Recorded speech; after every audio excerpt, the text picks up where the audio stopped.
जय हिंद. मी brigadier Hemant Mahajan Facebook live मध्ये आपलं स्वागत करतो. आपण आठवड्यात 2 वेळा भेटतो आणि देशाच्या सुरक्षेच्या वेगवेगळ्या पैलूंवरती बातचीत करतो. आणि आजचा आपला जो विषय आहे तो आपल्या समोर मी मांडलेला आहे की चीन भारताच्या विरुद्ध 365 दिवस जे लढाई लढतो आहे त्याला आपण कसं प्रत्युत्तर देतो आहे. गेल्या आठवड्याभरामध्ये अशा कुठल्या महत्वाच्या घटना घडल्या ज्याच्यामुळे आपण चीनला अजून जास्त चांगल्या पद्धतीने प्रत्युत्तर देऊ शकतो. याच्यामध्ये काही घटना आहेत की ज्या देशाच्या आत घडलेल्या आहेत, काही घटना आहेत त्या देशाच्या बाहेर घडलेल्या आहेत. परंतु या सगळ्यांना ज्यावेळेस आपण ऍड करतो त्यावेळेला असं दिसतं की आपली आघाडी जी चीन विरुद्ध आहे ती अजून जास्त मजबूत होते आहे. सर्वात पहिले आपण काही बाहेरच्या गोष्टींवरती लक्ष केंद्रित करू की बाहेरच्या घटना ज्यामुळे आपण चीनला एकाच वेळेला अनेक शत्रूंशी लढण्याकरता भाग पाडतो आहे. लक्षात असावं, चाणक्यानी हजारो वर्षापूर्वी म्हटलं होतं की शत्रूचा शत्रू हा आपला मित्र असतो आणि चीनचे आता अनेक शत्रू आहेत ज्यांच्याशी आपण चांगल्या पद्धतीने मैत्री केलेली आहे आणि ज्यामुळे आपल्याला पुष्कळ फायदा होतो आहे, कारण यामुळे चीन आता त्यांच्याशी लढण्यात गुंतलेला आहे.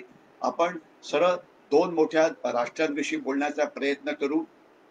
एक तर फिलिपिन्स, ज्यांच्या समुद्रामध्ये एक्सक्लुझिव्ह इकॉनॉमिक झोन मध्ये चीनच्या 250 मच्छीमारी बोटी आलेल्या आहेत आणि अजून त्या बाहेर जायला तयार नाहीत. तर याचा परिणाम काय झाला की त्यांना आता व्हिएतनाम नावाचा जो देश आहे तो मदत करतो आहे. त्याच्याशिवाय जपान जो आहे तो सुद्धा मदत करतो आहे. याच्याशिवाय अमेरिका आहे ते सुद्धा त्यांना मदत करत आहेत. तर ज्याच्यामुळे चीनच्या बोटी तिथे येऊन तर बसल्या, परंतु तो केवळ एक सायकोलॉजिकल वॉर म्हणजे एक मानसिक युद्ध हा असा प्रकार होतो आहे. त्यांची पुढे यायची हिंमत नाही. दुसरं आपल्याला कल्पना आहे की तैवान हा जो देश आहे, या चीन म्हणतो की तैवान हा आमचा आहे आणि गेल्या काही दिवसापासून ते चीनला पुष्कळ चीन माफ करा चीन तैवानला खूप जास्त त्रास देतो आहे. म्हणजे नेमकं काय तर गेल्या आठवड्यामध्ये 3 वेळा, मी रिपीट करतो 3 वेळा चीनची विमानं ही तैवानच्या हवाई हद्दीमध्ये घुसली. 25 ते 30 त्यांची फायटर एअरक्राफ्ट होती. अशा प्रकारे हवाई सीमाचं उल्लंघन जगामधला कुठलाही देश करत नाही, पण चीन करतो आहे. तर त्याचं त्यांनी ते केलं. मग नेमकं काय झालं तर लगेचच त्यांना अमेरिकेने मदत केलेली आहे. आता त्या भागामध्ये तैवाननी आपली मिसाईल्स म्हणजे क्षेपणास्त्र तैनात केलेली आहे. जपान त्यांना अजून त्यांची आघाडी मजबूत करण्याकरता मदत करतो आहे. आणि एवढंच नव्हे तर एक अशी भीती निर्माण होते की येणाऱ्या जुलै महिन्यामध्ये चायनीज कम्युनिस्ट पार्टी यांचं एक मोठं संमेलन होणार आहे आणि त्याच्या आधी चीनला काहीतरी मोठी कारवाई करायचं आहे, ज्यामुळे चायनीज कम्युनिस्ट पार्टीला चीनचे जे पंतप्रधान शी जिनपिंग आहेत त्यांना सांगता येईल की बघा आम्ही केवढं एक मोठं राष्ट्र झालेलो आहे. कारण त्यांनी एकदम साफ केलेलं आहे की पुढच्या काही वर्षामध्ये ते जगाची महाशक्ती बनणार आहे. तर म्हणून त्याकरता त्यांनी लडाखमध्ये भारताला त्रास द्यायचा प्रयत्न केला, परंतु तिथे भारतीय सैन्यासमोर त्यांची डाळ शिजली नाही. म्हणून आता त्यांनी दुसऱ्या ठिकाणी जिथे ते प्रयत्न करत आहेत ते म्हणजे साऊथ चायना समुद्र, जिथे एक तर फिलिपिन्सला त्रास देत आहेत, दुसरं तैवानला त्रास देत आहेत. एवढंच नव्हे तर त्यांनी साऊथ कोरियाला सुद्धा त्रास द्यायला सुरुवात केलेली आहे की त्यांनी साऊथ कोरियाच्या जवळ जो नॉर्थ कोरिया नावाचा देश आहे तिथे त्यांनी आपली क्षेपणास्त्र तैनात केली आहे. परंतु यामुळे साऊथ कोरिया घाबरलेलं नाही. मागच्याच आठवड्यामध्ये साऊथ कोरियाचे डिफेन्स मिनिस्टर हे भारतामध्ये आले होते आणि आपल्याला कल्पना आहे की भारतीय सैन्याकरता आपण एक अत्याधुनिक तोफ बनवतो आहे जी लार्सन टोब्रोनी बनवलेली आहे भारतीय कंपनी, परंतु त्याकरता मदत त्यांना कोरियन कंपनीने केलेली आहे, जी बोफोर्स पेक्षा सुद्धा जास्त शक्तिशाली, जास्त ताकदवान अशी तोफ असेल.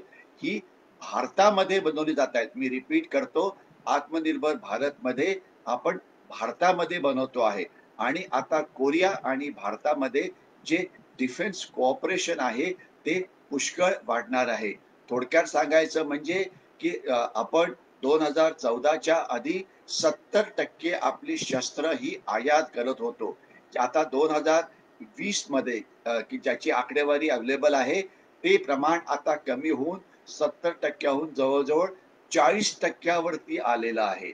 आणि येणाऱ्या काळामध्ये अशी आपली अपेक्षा आहे की आत्मनिर्भर भारतचे सगळे कार्यक्रम जर यशस्वी झाले, तर आपण हे प्रमाण इवन 40%वरून कमी करून हे 10%वरती आणणार आहोत.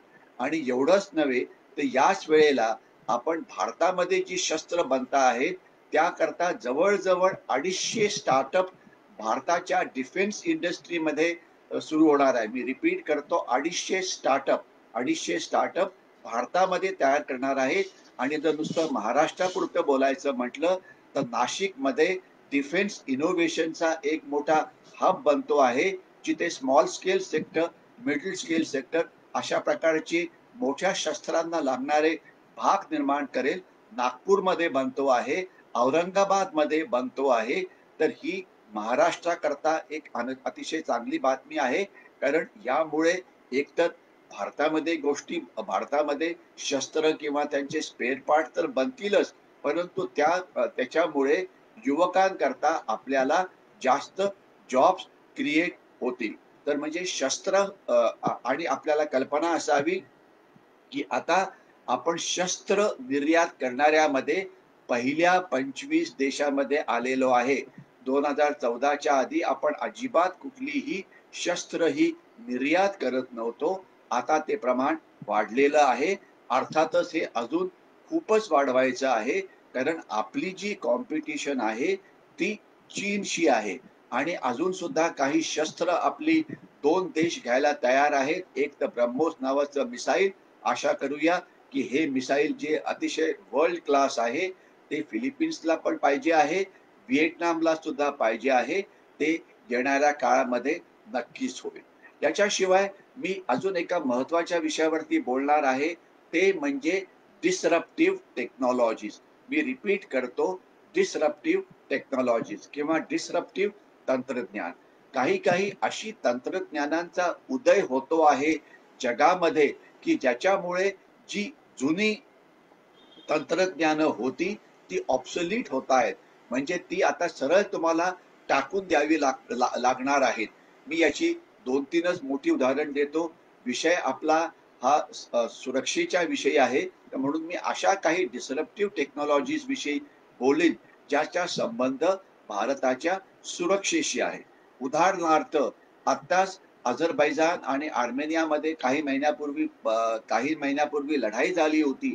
आणि तिथे पराभव झाला आर्मेनियाचा, कारण अझरबैजाननी ड्रोनचा वापर करून रणगाडे आणि तोफा या उद्ध्वस्त केल्या. म्हणजे ड्रोन हे अतिशय स्वस्त वेपन आहे. ड्रोन म्हणजे काय?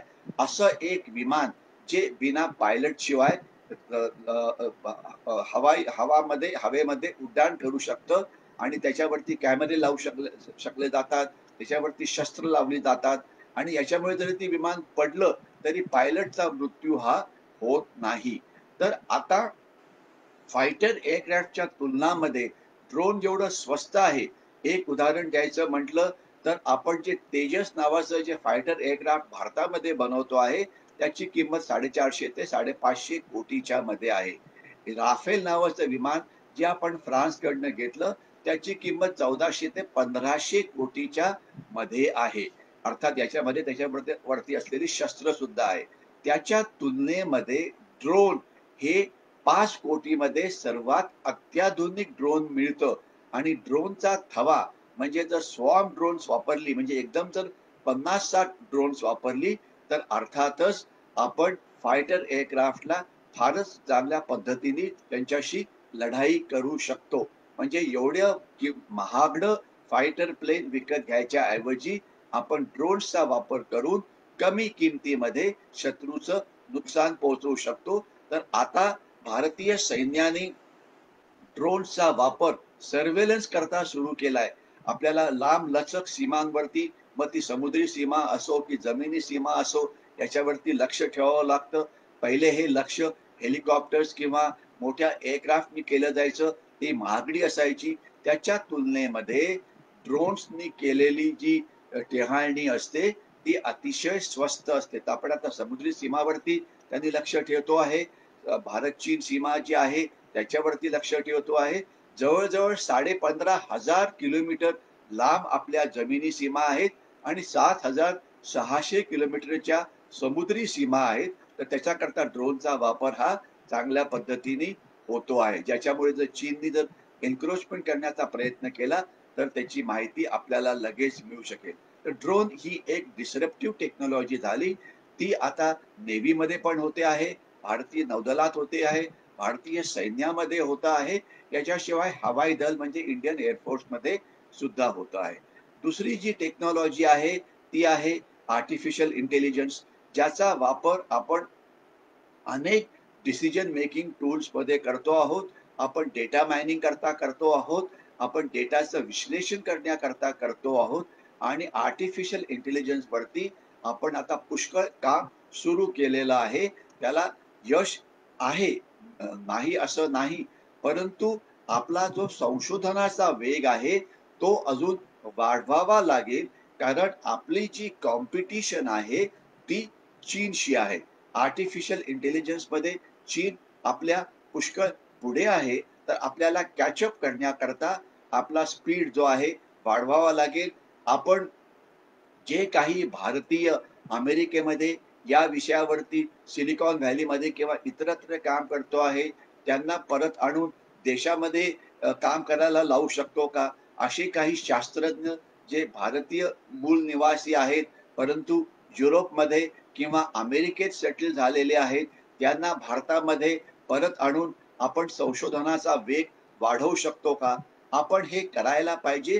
कारण आज नॉन रेसिडेंट इंडियन्स किंवा पीपल ऑफ इंडियन ओरिजिन आज युरोपमध्ये आणि अमेरिकेमध्ये अतिशय महत्वाच्या जागी आहे. मी एकदा पुन्हा रिपीट करतो, जगामधली नंबर 1 तंत्रज्ञानाची संस्था आहे NASA, national aeronautics space administration. त्याचे 30% सायंटिस्ट, रिपीट करतो, 30% सायंटिस्ट हे भारतीय आहेत. त्याच्यामधल्या थोड्यांना आपण परत आणून भारताचं विज्ञान, भारताचं संशोधनाचा वेग वाढवू शकू का? मला खात्री आहे की असे काही जण नक्कीच परत येतील आणि भारताचा जो संशोधनाचा वेग आहे ते वाढवायला मदत करतील. अजून एक जी डिसरप्टिव्ह टेक्नॉलॉजी आहे ती आहे रोबोटिक्स. म्हणजे रोबोट कसा काम करतो आपण हे बघितलं असेल. नुसतं रोबोट हा शब्द घाला, त्याच्यावरती मी एक त्याच्या आधी पण बोललेलो आहे. तर या टेक्नॉलॉजीचा वापर कसा केला जाऊ शकतो? तर आपल्याला समजा एखादा स्फोटक पदार्थ दिसलेला आहे तर तो तो न्यूट्रलाइज करण्याकरता माणसांनी जाऊन करण्याच्या ऐवजी नक्षलवादी भागामध्ये जिथे आपले सैनिकांचा अनेक वेळा कॅज्युअल्टीज होतात तिथे रोबोटिक्सचा वापर करून आपण आपल्या सैनिकांना जास्त सुरक्षित ठेवू शकतो. कारण माइन्स असो की इम्प्रोवाइज एक्सप्लोजिव्ह डिव्हाइसेस असो त्यांना शोधण्यामध्ये यांची भूमिका महत्वाची आहे. याच्याशिवाय अजून एक जी टेक्नॉलॉजी आहे ती आहे इंटरनेट ऑफ थिंग्स. नंतर आहे क्वांटम टेक्नॉलॉजी, मग आहे 5G. या सगळ्या तंत्रज्ञानाच्या मध्ये आपल्याला अजून पुष्कळ प्रगती करायची आहे. तर ती आता करण्याकरता DRDO, defence research development organisation, यांनी याच्यावरती मिशन मोड मध्ये अनेक संशोधनं सुरू केलेली आहेत. याच्याशिवाय ते प्रायव्हेट सेक्टरशी या विषयावरती बोलत आहेत. तर आशा करूया की त्या प्रायव्हेट सेक्टर आणि DRDO यांच्या मदतीने हे संशोधन लवकर होईल. आज आपली अतिशय हुशार मुलं जी असतात ती IITs मध्ये असतात. मग ती IIT पवई असो की IIT खरगपूर असो वगैरे, ती अतिशय बुद्धिमान असतात आणि आपल्याला कल्पना असेल की जसं ते IITचं त्यांचं शिक्षण पूर्ण होतं 80 ते 90% IIT ग्रॅज्युएट्स की जे भारताचं टॉप क्रीम आहे, सर्वात चांगलं डोकं त्यांच्याकडे आहे तंत्रज्ञानाच्या दृष्टीने, म्हणजे मी त्याच्याविषयी बोलतोय मी, तर ती परदेशात जातात.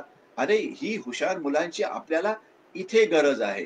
तर आशा करूया की ती इथेच थांबतील आणि भारताकरता काहीतरी काम करतील. अजून एक डिस्रप्टिव्ह टेक्नॉलॉजी ती म्हणजे अशी की एअरक्राफ्ट कॅरियर्स भारताकडे 2 आहेत. चीनकडे 3 आहेत. अनेकांना भीती वाटते की याच्यामुळे काय, चीनच्या एअरक्राफ्ट कॅरियरकडे आपण कसं बघायचं? त्याकरता आपल्याला आपण आपलं एअरक्राफ्ट कॅरियर करायला पाहिजे का? दुर्दैवाने चीनशी अशा प्रकारची शस्त्रांची आर्म्स रेस ही आपण करू शकत नाही. कारण एअरक्राफ्ट कॅरियरचं किंमत ही प्रचंड असते. प्रचंड. मी रिपीट करतो, प्रचंड. तर चीनच्या एअरक्राफ्ट कॅरियरना बुडवण्याकरता आपण हायपरसॉनिक मिसाईल या डिसरप्टिव्ह टेक्नॉलॉजीवरती संशोधन आपलं चालू आहे.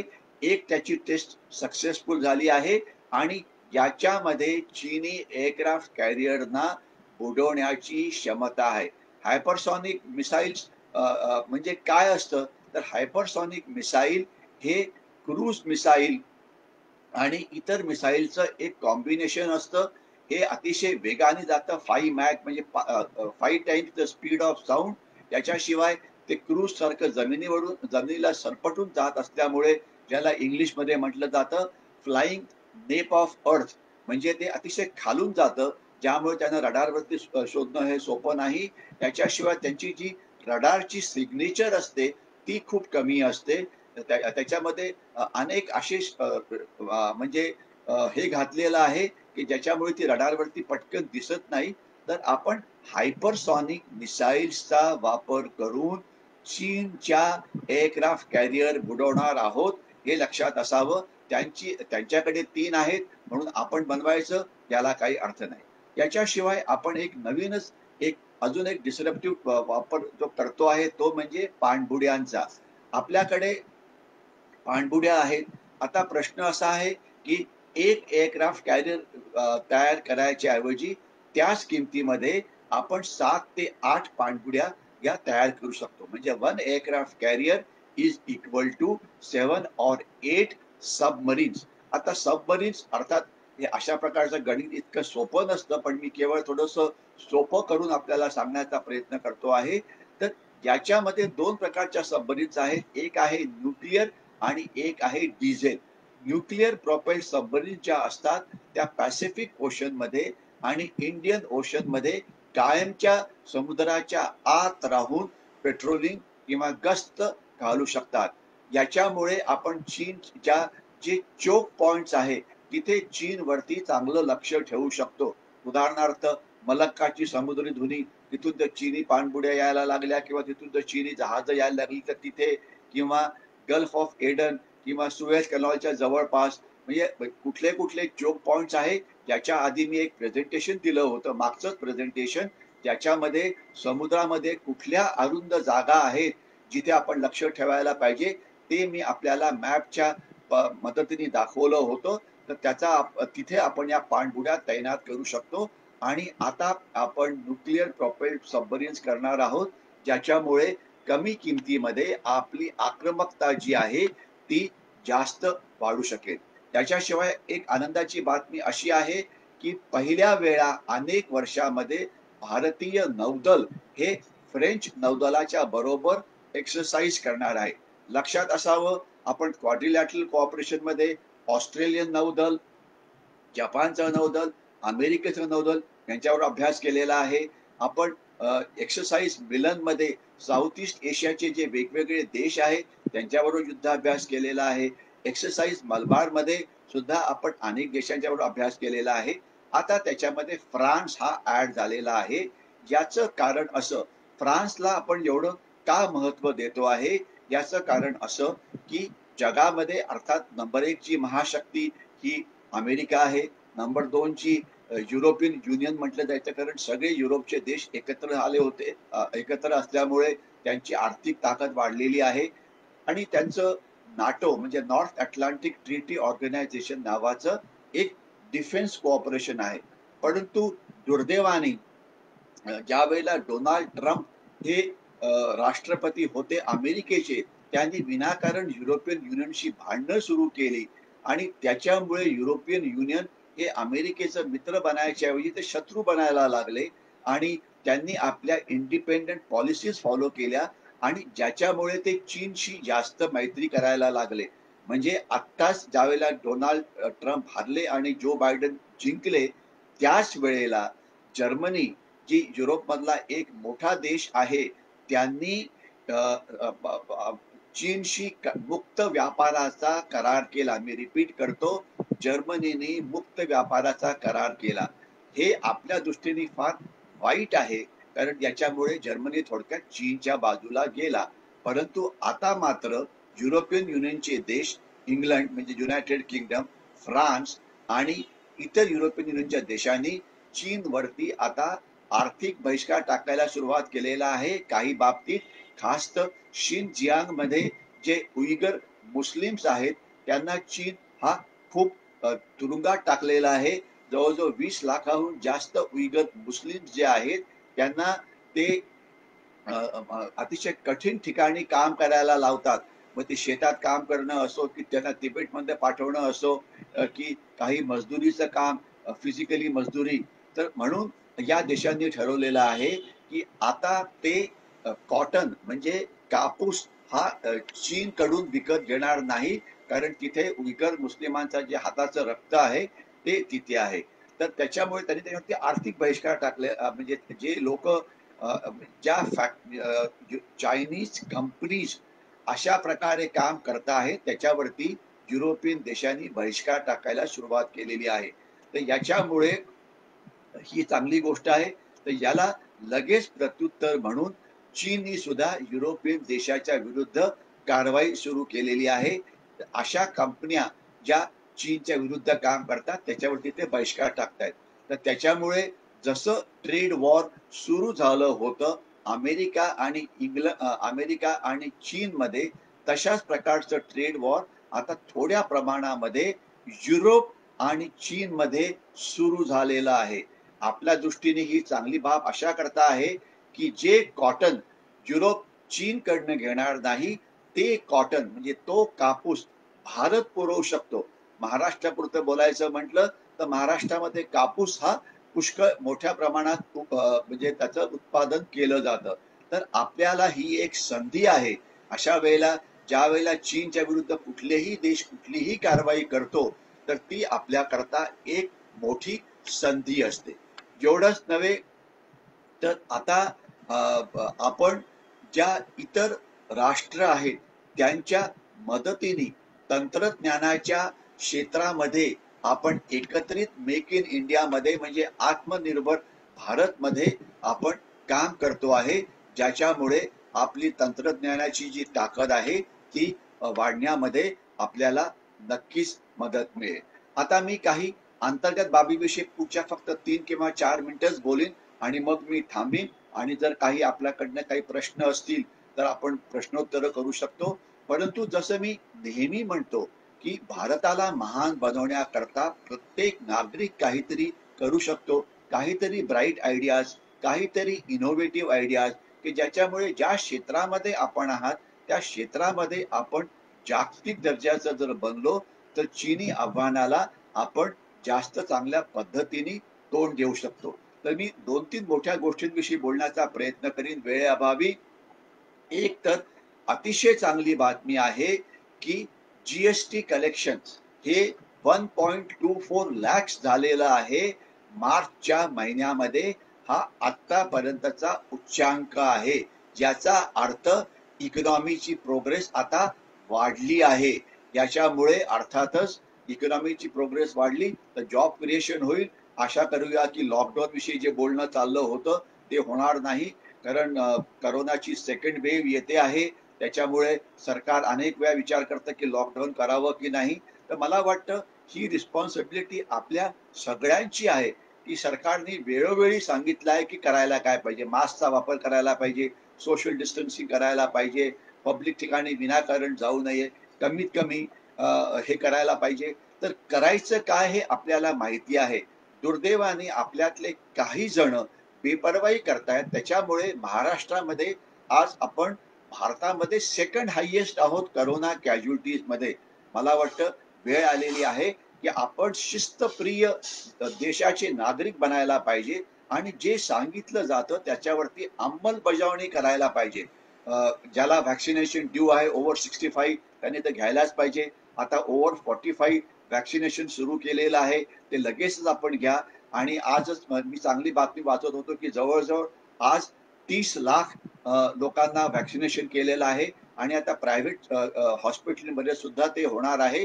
तर आपले जे गरीब बांधव आहेत की ज्यांना याचं ज्ञान नाही, आपल्या घरात काम करणाऱ्या कोणी मोलकरणी असतील, काही मजदूर असतील, कोणी हे असेल, तर त्यांना सुद्धा रजिस्टर करायला मदत करा. कारण अनेकांना स्वतः रजिस्टर कसं करायचं, लस कुठे घ्यायची याची पुरेशी माहिती नसते. तर ज्यांच्याशी आपला संबंध येतो, ज्यांच्याकडे हे तंत्रज्ञान नाही, ज्यांना टेक्नॉलॉजीचा एवढा वापर करता येत नाही, तर त्यांना आपण जरूर मदत करावी की व्हॅक्सिनेशन कुठे दिलं जाऊ शकतं, रजिस्ट्रेशन कसं करायचं. आपल्याला कल्पना आहे की 13 डिजिट नंबर मिळतो, त्यानंतर आपल्याला अपॉइंटमेंट पण दिली जाते. आज अनेक ठिकाणी हे काम होत आहे. तर आपल्या बाजूबाजूला राहणाऱ्या जास्तीत जास्त बांधवांना याचा वापर करायला सांगा. आणि जे हाय रिस्क कॅटेगरीमध्ये असतात, मग ते मेडिकल स्टाफ असो की पोलीस असो, की म्हणजे की ज्यांना बाहेर त्यांच्या कामामुळे जावं लागतं, त्यांना सुद्धा मदत करा. ज्याच्यामुळे करोनाचं हे जे चीनी व्हायरस आहे, हे जे चीनने आपल्या विरुद्ध जे महायुद्ध चालवलेलं आहे, ते जिंकण्यामध्ये आपल्याला मदत मिळेल. आणि चांगली बाब अशी की व्हॅक्सिनेशनचा पुरवठा काहीही कमी नाहीये. मी रिपीट करतो, काहीही कमी नाहीये. उलटे अजून जास्त व्हॅक्सिनेशन हे भारतामध्ये येणार आहेत. मला मला असं सांगण्यात आलं की जे त्यांचं रोजचं टार्गेट असतं की इतक्या लोकांना लस द्यायचं, त्याच्यापेक्षा 15 ते 20% लोक कमी येतात. रिपीट करतो, कमी येतात. तर मला वाटतं जास्तीत जास्त लोकांनी जावं, अर्थात गर्दी करू नये, व्हॅक्सिनेशन घ्यावं आणि ही लढाई जिंकण्याकरता मदत करावी. आता मी फक्त एक शेवटचाच मुद्दा हे करतो की आपल्याकडे काही असे विद्वान आहेत की ज्यांना वाटतं की भारताने सगळ्या जगामध्ये जे निर्वासित असतात त्यांना आपल्याकडे घेऊन यावं. तर एक सुप्रीम कोर्टमध्ये केस सुरू आहे. आज 40 ते 50 हजारहून जास्त रोहिंग्या जे आहेत ते भारतामध्ये घुसलेले आहेत आणि त्यांना घुसलेले नाही, त्यांना घुसवलेलं आहे. इमॅजिन करा की रोहिंग्या आलेले आहेत राखीन प्रांतातून, की जो म्यानमारमध्ये आहे. त्यांना बाकी जगातला कुठलाही देश घ्यायला तयार नाहीये, कुठलाही मुस्लिम देश त्यांना घ्यायला तयार नाहीये. आणि ते भारतात त्यांना आणण्यात आलं आणि ते काश्मीरमध्ये येऊन पोहोचले आहेत, युपी मध्ये येऊन पोहोचले आहेत, वेस्ट बेंगॉलमध्ये पोहोचले आहेत. आपण काही व्हिडिओज सोशल मीडियावरती बघितले असतील की ते इलेक्शनच्या मध्ये कसा हिंसाचार करण्याचा प्रयत्न करत होते. सोशल मीडियावरती या रोहिंग्यांचे व्हिडिओ ते पडत होते. दुर्दैवाने आपल्याकडे काही असे अति हुशार विद्वान आहेत, त्याचं मी नाव घेत नाही, की जे सुप्रीम कोर्टमध्ये त्यांच्या बाजूने केस लढतायत की त्यांना भारतातच ठेवायला पाहिजे. अरे आपण काय निर्वासितांची राजधानी आहोत का? आपल्याकडे गरीब भारतीय, त्यांच्याकडे आपण लक्ष द्यायला पाहिजे, त्यांची काळजी घ्यायला पाहिजे. शेतकरी आहेत, त्यांना बेरोजगार आहेत, त्यांच्याकडे बघायला पाहिजे. काही जण ज्यांच्या घरामधला कोणी कुटुंबाचा एखादा मोठा आधार चालला जातो अनेक कारणामुळे, ऍक्सिडेंट असो याच्यामुळे, त्यांच्याकडे बघायला पाहिजे. आपले सिनियर सिटीजन्स आहेत, त्यांची काळजी घ्यायला पाहिजे. आपल्याकडे अनेक अशी मुलं आहेत की ज्यांना आई वडील नसतात, काही वेगवेगळ्या कारणामुळे, त्यांची आपण काळजी घ्यायला पाहिजे. तर जे भारतीय आहेत, सिनियर सिटीजन्स आहेत, अनाथ मुलं आहेत, बेरोजगार आहेत, नोकरी कमी असलेली आहेत, आजारी आहेत, त्यांची आपण काळजी पहिले घ्यायला पाहिजे.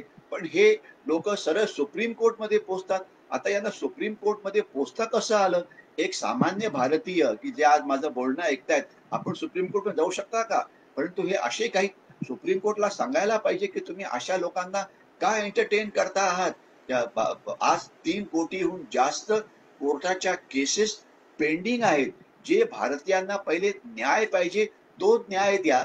हे जे काही असे विद्वान आहेत, त्यांच्या घरामध्ये या रोहिंग्यांना घाला. तर त्यांना एवढं प्रेम आलं असेल की त्यांना त्यांच्या घरात राहू दे. परंतु हे अशा प्रकारे देशाचं खूप नुकसान करायचा प्रयत्न करतायत. तर अशा लोकांवरती सुद्धा लक्ष ठेवायला पाहिजे, कारण याच्यामुळे देशाच्या सुरक्षेला धोका आहे. आता मी थांबणार आहे. फक्त पुन्हा एकदा आपल्याला रिक्वेस्ट करून की चीनी वस्तूंवरती बहिष्कार घाला, कुठलीही चीनी गोष्ट घेऊ नका. त्याच्याऐवजी पुष्कळ रिप्लेसमेंट अवेलेबल आहेत. ते मोबाईल असो की लॅपटॉप्स असो की इतर काही असो. बी इंडियन बाय इंडियन. दुसरी गोष्ट, जी तुम्ही पेमेंट कराल कुठे पण गेलं तर ती डिजिटल पेमेंट करा, म्हणजे एटीएम कार्डनी वगैरे, ज्याच्यामुळे काळा पैसा निर्मितीला तुम्ही हे कराल. तिसरं, अ, अ, जे काम तुम्ही करता आहात त्याच्यामध्ये अतिशय उत्कृष्ट दर्जाने काम करा.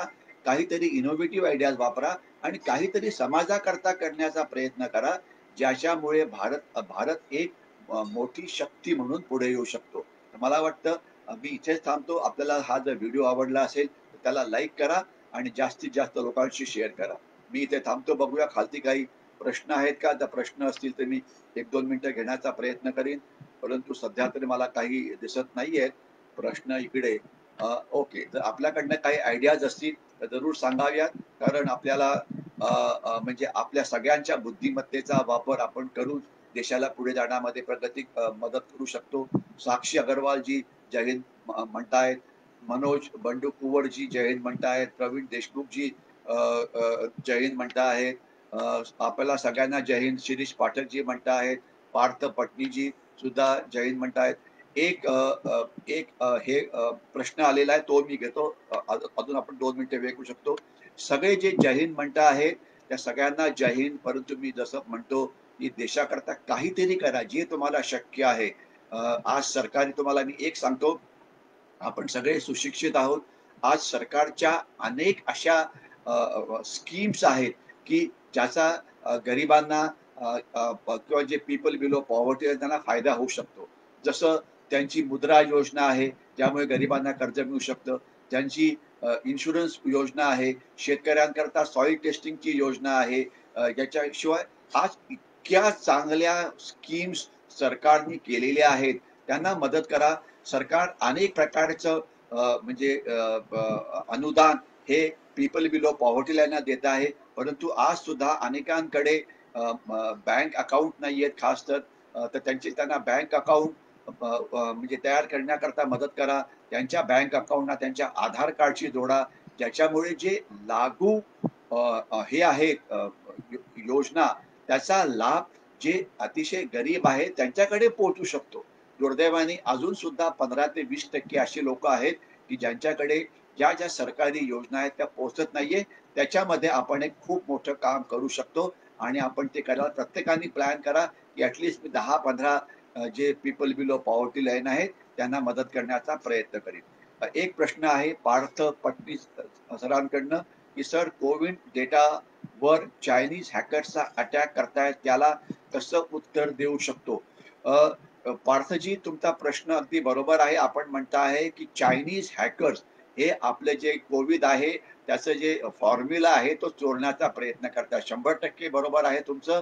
चायनानी फॉर्च्यून 500 कंपनीज, मी रिपीट करतो, की ज्या जगातल्या सर्वात मोठ्या कंपनीज आहेत प्रचंड, की ज्यांच्या काही काही कंपनी तर एवढ्या मोठ्या आहेत की 50% एशियन देशापेक्षा सुद्धा त्या जास्त मोठ्या आहेत. त्यांची ट्रेड सिक्रेट्स चीननी म्हणजे चोरली आहेत. इमॅजिन करा, मायक्रोसॉफ्टचं आपण हे चोरायचं, गुगलचं चोरायचं किंवा इतर नासाचं चोरायचं, त्यांचे त्यांनी कम्प्युटर्स हॅक केलेले आहेत.